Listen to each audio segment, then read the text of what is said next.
Hello friends, welcome to Rathi's kitchen. நான் உங்கள் ஏமா பேசுகிறேன்.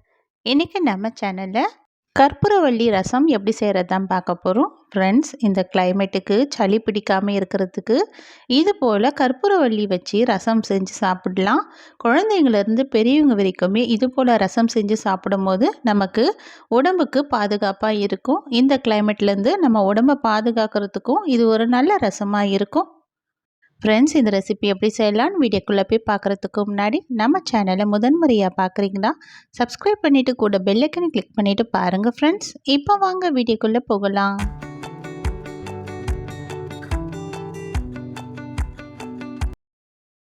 ஃப்ரெண்ட்ஸ், இந்த கற்பூரவள்ளி ரசம் செய்கிறதுக்காக இப்போ பெரிய நெல்லிக்காய் சைஸ் அளவுக்கு புளி ஒரு பாத்திரத்தில் சேர்த்துக்கிறேன்.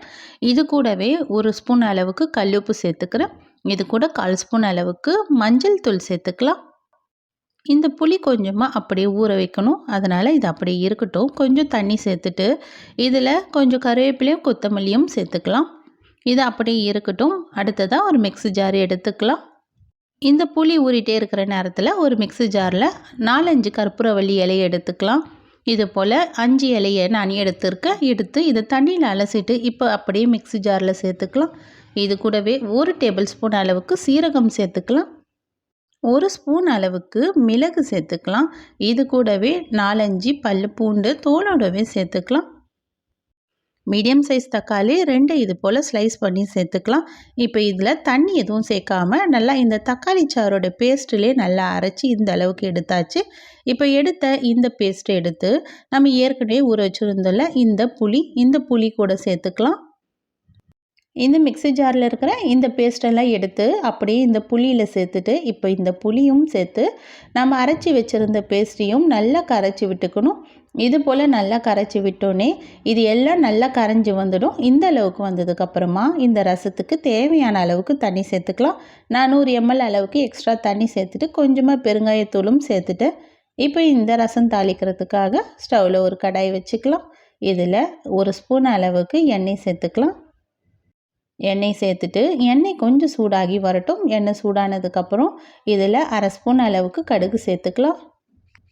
கடுகு பொரிஞ்சு வந்தோடனே ஒரு வரமிளகாயை இது போல் கிள்ளி சேர்த்துக்கலாம். இதை எடுத்து அப்படியே இந்த ரசத்தில் சேர்த்துக்கலாம். அவ்வளோதான். இது நல்லா கொதித்து வரணும். இது நல்லா நுரை வந்து நல்லா மேலே எழும்பி இந்த ரசம் நல்லா லைட்டாக கொதித்து வர ஆரம்பிக்கணும். கொதித்து வர ஆரம்பித்தோடனே நம்ம ஸ்டவ் ஆஃப் பண்ணி விட்டுடலாம்.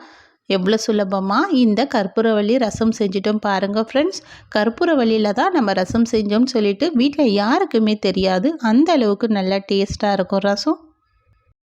நீங்கள் இந்த கிளைமேட்டுக்கு குழந்தைங்களுக்கு இது போல் ரசம் செஞ்சு கொடுங்க. குழந்தைங்களுக்கு சளி பிடிக்காமல் இருக்கும். சாதாரணமாக கற்பூரவள்ளி அரைச்சி குழந்தைங்களுக்கு கொடுத்தோன்னா குழந்தைங்க குடிக்க கஷ்டப்படுவாங்க. ஆனால் இது போல் ரசம் வச்சு கொடுங்க. குழந்தைங்க எந்த டிஃப்ரெண்ட்டும் தெரியாமல் சாப்பிடுவாங்க. இந்த ரசம் ரொம்ப டேஸ்டியாகவும் இருக்கும். கண்டிப்பாக நீங்கள் வீட்டில் ட்ரை பண்ணி பாருங்கள் ஃப்ரெண்ட்ஸ். ட்ரை பண்ணி பார்த்துட்டு எப்படி இருக்குன்னு எனக்கு மறக்காமல் கமெண்ட் பண்ணுங்கள். இந்த வீடியோ பிடிச்சிருந்தால் லைக் பண்ணுங்கள். மறக்காமல் நம்ம ரதிஸ் கிச்சனையும் சப்ஸ்கிரைப் பண்ணிவிடுங்க. தேங்க்யூ.